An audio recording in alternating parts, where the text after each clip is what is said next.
নমস্কাৰ মৰমৰ বন্ধুসকল। আজি লেসন 2 এচিড ক্ষাৰ আৰু লৱণ। আজি লেসন 2ৰ কুৱেশ্যনখিনি অলপ ইম্পৰ্টেণ্ট, যেনেকৈ আমি লেসন 1ৰ ইম্পৰ্টেণ্ট কৈছিলোঁ, ঠিক তেনেদৰে লেসন 2ৰ ইম্পৰ্টেণ্ট। আৰু লেসন 1ৰ পৰা লেসন 5লৈকে অলপ হেৰি হয়, টান আছে কুৱেশ্যনবোৰ, ঠিক আছে। চ' সেইটো কাৰণে ইয়াতে গুৰুত্ব দিব লাগিব। বাকীকেইটা লেসনত তোমালোকক ডাইৰেক্ট আমি কমন দিম, ঠিক আছে। কিন্তু লেসন 1ৰ পৰা লেসন 5লৈকে কমন ডাইৰেক্ট পেলোৱা অসুবিধা, সেইকাৰণে আমি বহুতকেইটা দিছোঁ কুৱেশ্যন, তাৰ ভিতৰতে থাকিব কমনকেইটা, ঠিক আছে। আৰু কমন আৰু ইম্পৰ্টেণ্ট বেলেগ বেলেগ, ঠিক আছে। কমন মানে হৈছে ডাইৰেক্ট অহা বস্তু ডাইৰেক্ট কমন, আৰু ইম্পৰ্টেণ্ট হৈছে সেইকেইটাৰ ভিতৰতে আহিব, ঠিক আছে। চোৱা এতিয়া এই পাঠটোৰ পৰা কিমান নম্বৰ আহিব পৰীক্ষাত তোমালোকে জানা নে নাই? এই পাঠটোৰ পৰা আহিব তোমালোকৰ টোটেল মাৰ্কছ থাকিব 6। ইয়াতে MCQ কুৱেশ্যন থাকিব তোমালোকৰ দুটা, 1+1, আৰু 2 মাৰ্কছৰ কুৱেশ্যন থাকিব দুটা, ঠিক আছে। MCQ কেইটা থাকিব দুটা, 1+1, ঠিক আছে। এতিয়া 2 মাৰ্কছৰ কুৱেশ্যন লাগিব। MCQখিনি মই কৈ দিম বাৰু কেনেকুৱা ধৰণে আহিব। 2 মাৰ্কছৰ কুৱেশ্যনৰ কাৰণে পেজ নম্বৰ তোমালোকে উলিয়াই ল'বা কিতাপত থকা, পেজ নম্বৰ 18 এই প্ৰশ্নাৱলীটো পাইছা নিশ্চয় দেখা পাইছা। এই 1 নম্বৰ কুৱেশ্যনটো ইম্পৰ্টেণ্ট 2 মাৰ্কছৰ কাৰণে, ঠিক আছে। এইটো কুৱেশ্যন 2020 চনত আহিছিলে, এইটো ইম্পৰ্টেণ্ট, ঠিক আছে, চাই ল'বা। নেক্সট তোমালোকে সকলোৱে ওলাবা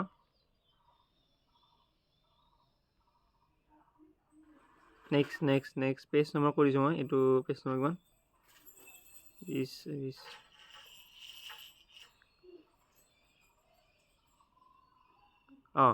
20 নম্বৰ পেজত, ঠিক আছে। 21 নম্বৰ পেজ, 21 নম্বৰ পেজটো অকলে ওলাবা। ইয়াতে তোমালোকে দেখা পাবা প্ৰশমন বিক্ৰিয়া কাক বোলে, ঠিক আছে। এইটো প্ৰশমন বিক্ৰিয়া কাক বোলে পৰীক্ষা আহিব পাৰে, বা প্ৰশমন বিক্ৰিয়াৰ এটা উদাহৰণ দিয়া, ঠিক আছে।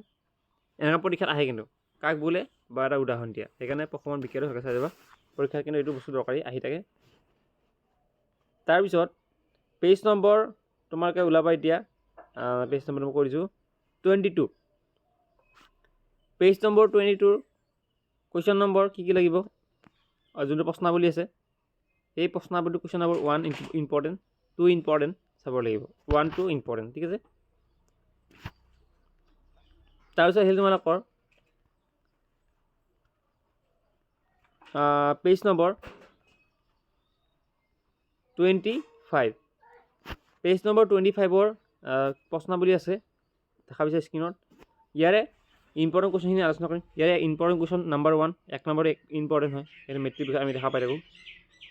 নাম্বাৰ তোমালোকে দেখা পাবা স্ক্ৰীণত, ঠিক আছে। নাম্বাৰ 4 ইম্পৰ্টেণ্ট, আৰু মেট্ৰিক পৰীক্ষা দেখা পাই থাকোঁ।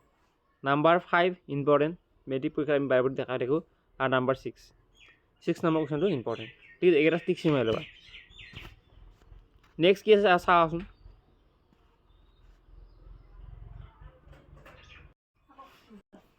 নেক্সট তোমালোকৰ আহিলে pH স্কেল, ঠিক আছে। বা pH স্কেল কাক বোলে, বা pHৰ মান কিমান, প্ৰশমন দ্ৰব্যৰ pHৰ মান হৈছে কিমান 7। এইটোৰ ওপৰত আহিব পাৰে, pH স্কেলৰ ওপৰত আহিব পাৰে। বা এই চিত্ৰৰ নিশ্চয় দেখাইছা যে 7ৰ পৰা 14লৈকে কি হয়, ক্ষাৰকীয়, আৰু 7ৰ পৰা মানে 0ৰ পৰা 7লৈকে কি হৈছে, সেইখিনি আম্লিক, ঠিক আছে। মনত ৰাখিবা, এইখিনি যদি মনত থাকে তেনেহ'লে যেনেকুৱা কুৱেশ্যন যেনেকৈ নাহে তোমালোকে পাৰিবা। তাৰপিছত তোমালোকে সকলোৱে ওলাবা। MCQ আহিব পাৰে, মানুহৰ শৰীৰে কিমানৰ পৰা কিমানৰ ভিতৰত pHৰ ভিতৰত কাৰ্য কৰি থাকে, ঠিক আছে। এইটো টিক চিন মাৰি ল'বা, পেজ নম্বৰ 26ত আছে। তাৰপিছত ইয়াতে 27ত এটা পেৰেগ্ৰাফ আছে, এই পেৰেগ্ৰাফটো পঢ়ি থবা। pHৰ পৰিৱৰ্তন, দন্তক্ষয়, এইখিনি আছে, এইখিনি ভালকৈ চাই থ'ব। ইয়াৰ পৰা তোমালোকে 1 মাৰ্কছৰ MCQ কুৱেশ্যন আহে পৰীক্ষাত, যিহেতু আমি পৰীক্ষাত দেখা পাওঁ। নেক্সট তোমালোকে তালিকা এখন আছে, নিশ্চয় দেখা পাইছা। এইখন তালিকা প্ৰাকৃতিক সূচক আৰু এচিড বুলি আছে। এইখন তালিকা মনত ৰাখিবা, যে সুধিব পাৰে যে দৈ গাখীৰত কি এচিড থাকে, বা বিলাহী টেঙাত কি এচিড থাকে, বা তেঁতেলীত কি এচিড থাকে, কমলা টেঙাত কি এচিড থাকে, সেইটো তোমালোকে সোধে। চ' এইটো কাৰণে ইম্পৰ্টেণ্ট। নেক্সট তলত থকা প্ৰশ্নাৱলীখিনি চোৱা, ইয়াৰে কি ইম্পৰ্টেণ্ট। ইয়াৰে 1 নম্বৰ কুৱেশ্যনটো ইম্পৰ্টেণ্ট তোমালোকৰ মেট্ৰিক পৰীক্ষাৰ কাৰণে, আৰু কুৱেশ্যন নম্বৰ 4টো ইম্পৰ্টেণ্ট। তাৰপিছত তোমালোকে সকলোৱে স্ক্ৰল ডাউন কৰিবা। তাৰপিছত তোমালোকে দেখা পাবা স্ক্ৰীনত যে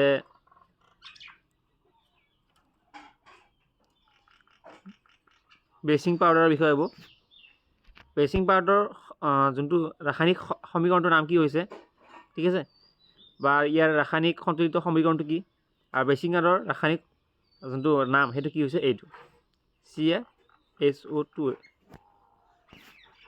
নেক্সট তোমালোকৰ বেচিং পাউডাৰৰ ব্যৱহাৰ আহিব পাৰে, যিকোনো দুটা চাবা ব্যৱহাৰ, ঠিক আছে। বেকিং চ'ডা ৰাসায়নিক নামটো কি হৈছে, ঠিক আছে, সেইটো চাব লাগিব, আৰু ৰাসায়নিক সমীকৰণটো চাব লাগিব।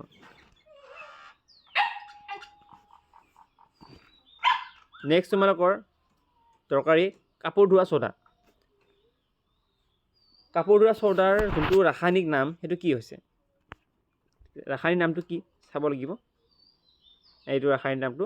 আৰু কাপোৰ ধোৱা চ'ডাৰ ৰাসায়নিক সমীকৰণটো তলত লিখা আছে, চাই ল'বা। আৰু কাপোৰ ধোৱা চ'ডাৰ ব্যৱহাৰ যিকোনো দুটা, তোমালোকে কিতাপত থকা যিকোনো দুটা ব্যৱহাৰ মনত ৰাখিবা, ঠিক আছে। নেক্সট তোমালোকৰ দৰকাৰ হ'ল প্লাষ্টাৰ অফ পেৰিছৰ বিষয়ে আহিব, 32 page number. 32 page number plaster of Paris কি হয়, প্লাষ্টাৰ অফ পেৰিছৰ ব্যৱহাৰ কি, ঠিক আছে। আৰু প্লাষ্টাৰ অফ পেৰিছক যোনটো মানে কি প্লাষ্টাৰ অফ পেৰিছৰ ৰাসায়নিক সমীকৰণটো কি, এইবোৰ দৰকাৰী আৰু এইটো সন্তুলিত সমীকৰণটো দেখা পাইছা স্ক্ৰীনত, এইটো ইয়াৰ পৰা কুৱেশ্যন আহিব পাৰে বা কেনেকুৱা ধৰণৰ কুৱেশ্যন আহিব সেইখিনি মই তোমাক কৈ দিছোঁ। কুৱেশ্যন নম্বৰ 1টো important MCQ question, question number 2টো ইম্পৰ্টেণ্ট, সেইটো কুৱেশ্যন ইম্পৰ্টেণ্ট, 3 ইম্পৰ্টেণ্ট, 4 ইম্পৰ্টেণ্ট আৰু 5 ইম্পৰ্টেণ্ট। মানে এইটো পাঠৰ এই প্ৰশ্নাৱলী গোটেইটা ইম্পৰ্টেণ্ট। এইবোৰ কুৱেশ্যন কি হ'ব, যিহেতু 2 মাৰ্কছৰ কুৱেশ্যনটো আমাক 2 মাৰ্কছৰ কুৱেশ্যনবোৰ কি হ'ব, ধৰি লওক এইটো কুৱেশ্যন আৰু এইটো কুৱেশ্যন কি কৰিব প্লাছ কৰি দিব, 1 থাকিলে ইজিকেল টু 1 + 1 ইজিকেল টু কৰি দিব, বা এইটো কুৱেশ্যন আৰু এইটো কুৱেশ্যন দি দিব 1 + 1 ইজিকেল টু 2 এনেকৈ দিয়ে, ঠিক আছে। সেইটো কাৰণে সকলোৱে চাব লাগিব। নেক্সট তোমালোকৰ অনুশীলনী কি কি লাগিব, অনুশীলনী যিকেইটা MCQ আছে 1, 2, 3, 4, এই 4টা MCQ কিন্তু তোমালোকৰ লাগিব, কাৰণ ইয়াৰ পৰা পৰীক্ষাত আহে। কুৱেশ্যন নম্বৰ তোমালোকৰ 6 নম্বৰটো দৰকাৰী, মেট্ৰিক পৰীক্ষাত বাৰে আহি থাকে। কুৱেশ্যন নম্বৰ 9টো ইম্পৰ্টেণ্ট, মেট্ৰিক পৰীক্ষাত আহি থাকে, সেইকাৰণে আমি দিছোঁ, ঠিক আছে। কুৱেশ্যন নম্বৰ তোমালোকৰ দৰকাৰী হ'ব 11, কুৱেশ্যন নম্বৰ 11 ইম্পৰ্টেণ্ট হ'ব। তাৰপিছত কুৱেশ্যন নম্বৰ 13 আৰু 14, এইকেইটা কুৱেশ্যন যদি তোমালোকে ফ'ল' কৰা, মই 100% ক'ব পাৰোঁ যে তোমালোকৰ মেট্ৰিক পৰীক্ষাত এইখিনিৰ ভিতৰত কমন থাকে। আৰু বেলেগ নাহে, যিহেতু মই আজিলৈকে ছায়েন্সৰ যিখিনি ইম্পৰ্টেণ্ট দিছোঁ বা কমন দিছোঁ ইয়াৰ পৰা ৰিপিট হৈ আছে, ঠিক আছে। MCQ মই কেইটামান লৈ দি দিম, এইটো পাঠৰ ধৰি লওক 20-30টামান MCQ দি দিম, চ' সেইকেইটা পাঠৰ পৰাই MCQ কমন পৰি যাব, ঠিক আছে। আৰু আজিলৈ এইখিনি আছিলে, নেক্সট ভিডিঅ'ত লগ পাম ভালদৰে। মাত্ৰ তোমালোকে PH স্কেলৰ মান কিমান, PH স্কেল কি হয়, PH স্কেলৰ পৰিসৰ কি, সেইবোৰ ভালকৈ চাই যাবা। আৰু বেলেগ একো নাই, সৰু সুৰা কুৱেশ্যন এক্সপ্লেইন কুৱেশ্যন আহিব পাৰে, আৰু মই MCQখিনি মই দি দিম, ঠিক আছে। Thank you so' much, next লগ পাম, ধন্যবাদ।